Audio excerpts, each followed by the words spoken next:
And honestly, if you're out there in what we do wherever, if that conversation out there doesn't translate to knocks on doors and conversations at people's doorsteps, it's just noise. Remember that. It's just noise.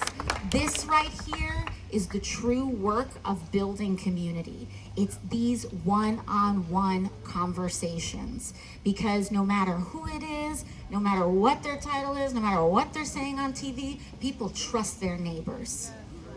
They trust their family. They trust their cousins. They trust, their members of their PTA. They trust the parent who's picking up their kid at school, dropping them off, going to soccer together. That's the real influential conversations that people are having in their lives. And you all are the most influential people in this community, period. So thank you for stepping up. That's what this is all about. Rallies are amazing. Bernie's coming out here next weekend. Cory Bush is coming out here next weekend.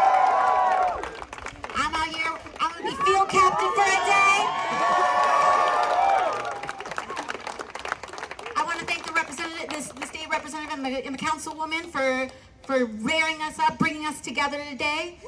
So let's give a big round of applause to them. Because this is what movement building is all about.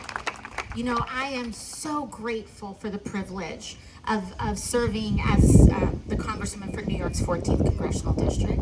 I am deeply looking forward to Nina Turner joining us as the congresswoman for Ohio 11th District, so we can make even more trouble together. And that's why we see all this dark money coming into this race. Let's keep it real. Let's keep it real.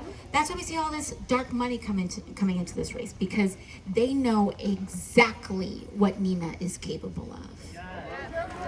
They know exactly that she is capable of standing up to dark money. She knows that she is capable and powerful in standing up to big pharma. They know that she is capable of standing up to Wall Street. They know that she is capable of standing up to union busting. They know that she is capable of standing up to big banks that are trying to trap people in bad mortgage situations. They know that she's capable of that. Not only is she capable, but she's powerful.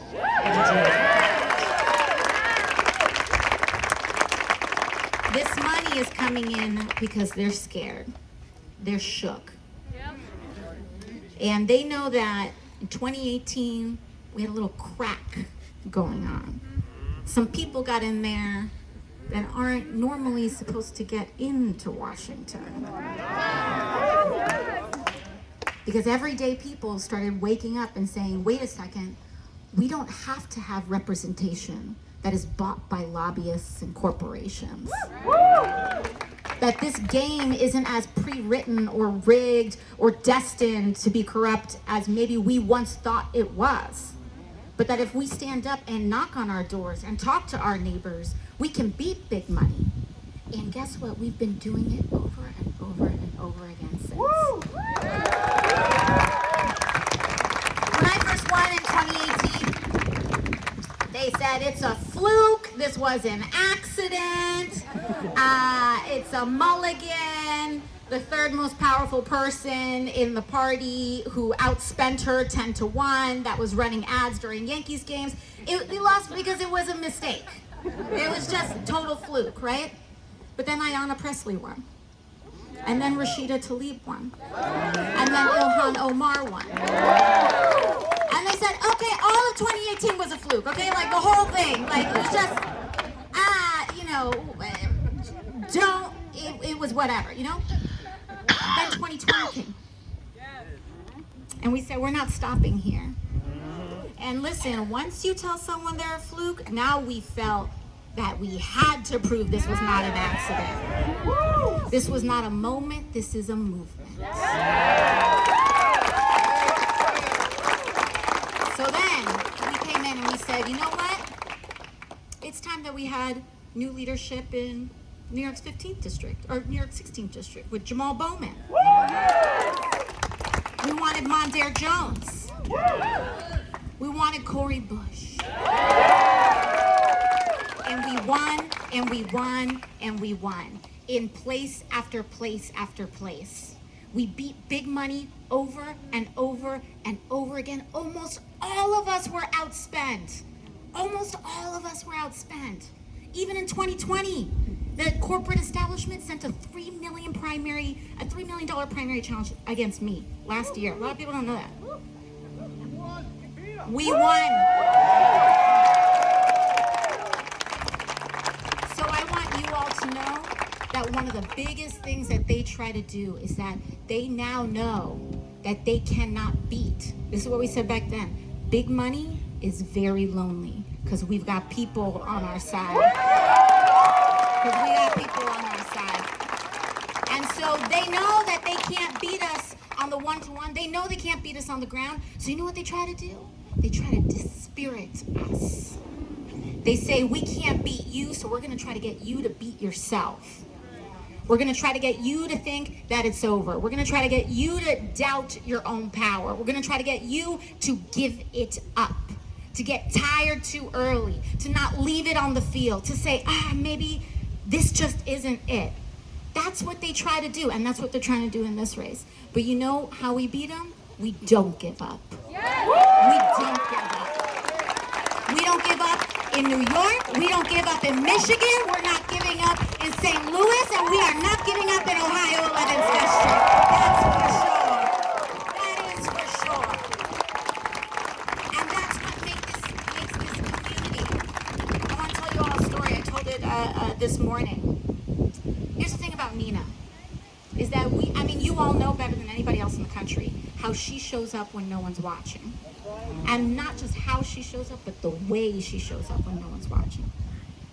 I started my journey as a waitress. I was waitressing in a restaurant. And it was the kind of place where you had kind of like all these big screen TVs on the corner that show sports and whatnot. And that was the first time I ever saw Nina Turner. I was cleaning glasses behind the bar, and I see Nina Turner show up on television. And it was the first time I ever saw a woman like that saying the things that she said, the way that she said it. And I cannot tell you how inspiring that was to me. I was like, that's possible? They'll let people on TV to say stuff like that? And that's when I felt like there was like someone looking out for me somewhere, you know? And when I first started running, it was the kind of thing where people were like, this is impossible. Like, this is great. Like, good for you, but I mean, come on, kid.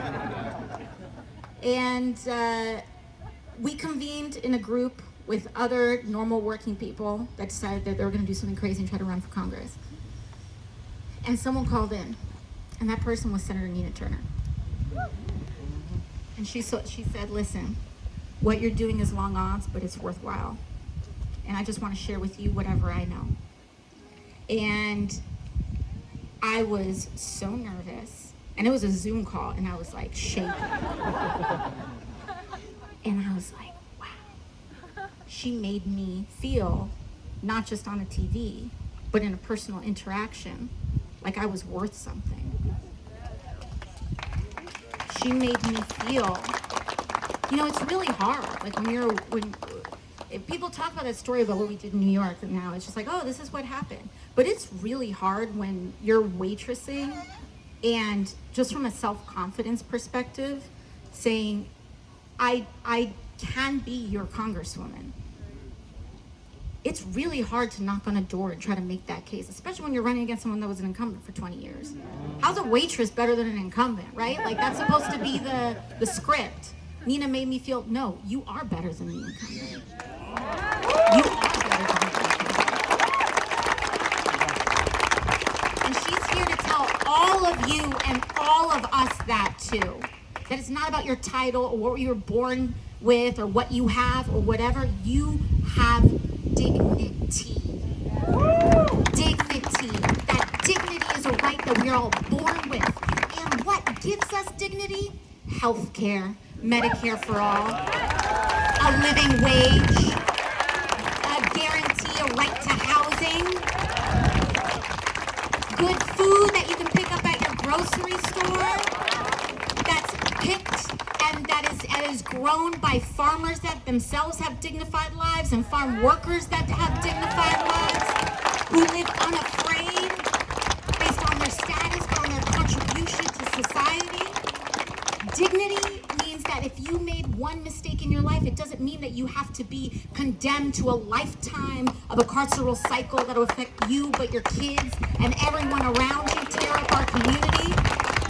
Dignity means that you can work 40 hours a week. You don't need to work 80 hours a week to survive. One job is enough. Then you can have time so that you can spend and invest in community. And that community building is what keeps us safe. When we got our nanas on the porch tattling on us when we're acting up, that's what keeps communities safe.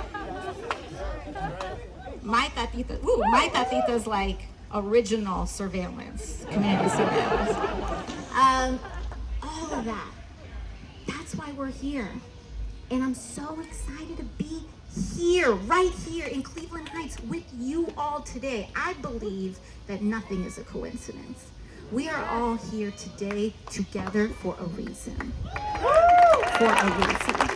Reasons known and unknown. We are here today together for reasons known and unknown. The known reason is to support and elect and make Nina Turner the next Congresswoman for Ohio 11th District. That's the known reason. But there are so many unknown reasons. There could be a next council member here in this district. There could be a next director of your PTA here in this district. There could be a next writer who's going to tell the stories that inspire a generation in this district. There could be a next researcher or doctor or physician that understands the actual health needs of this community in this district. There could be a whistleblower for environmental injustice and pollution in our water to clean it up right here. And so just know, and I always say this too, when we're in these experiences together, introduce yourself, make sure you have a conversation with someone you don't know before you leave. So that we can discover the unknown reasons as to why we were brought together here today. So, this is why we all do this. It's because we're here together today to elect Nina, but we have seen even some of the ripple effects back in New York where when we elect people who bring community together, that community starts to organize and mobilize for so many different reasons, you know. There are people joking out in Queens, you know, there was all this chitter chatter publicly and nationally and whatever back when it happened, but we knew what we wanted in our community. We knew what we felt in our community at the time.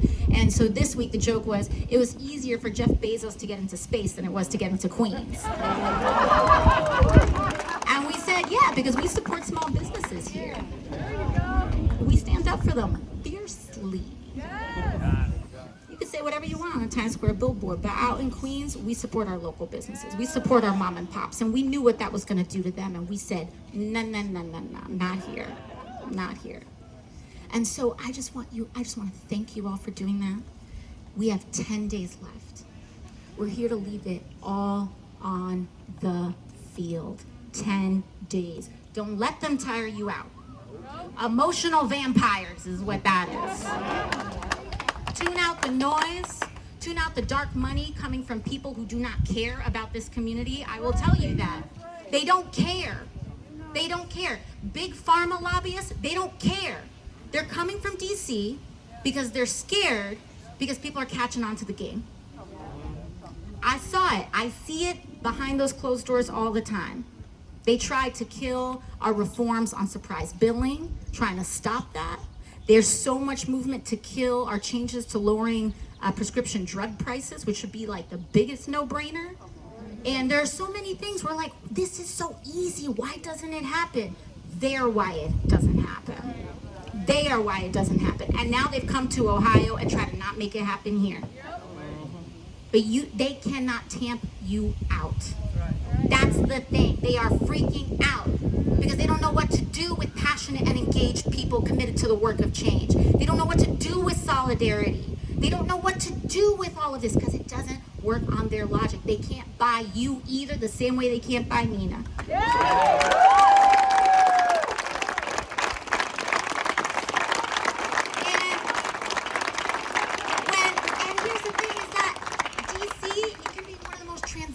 Places in the world, right?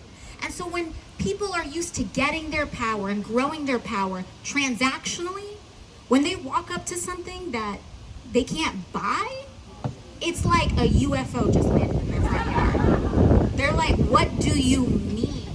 I remember one time we would get there, and I'll wrap up, but we would get there, and one of the first questions they ask is, what do you want? What do you want? They ask this, go down the line, they go to all of us, me, everybody. What do you want? What do you want? Like they're expecting us to say, I want to be this, or I want to be that, or I want to be chair of this. I want to run for that. And we're like, what do you mean? Like, we just told you what we want. We want Medicare for all.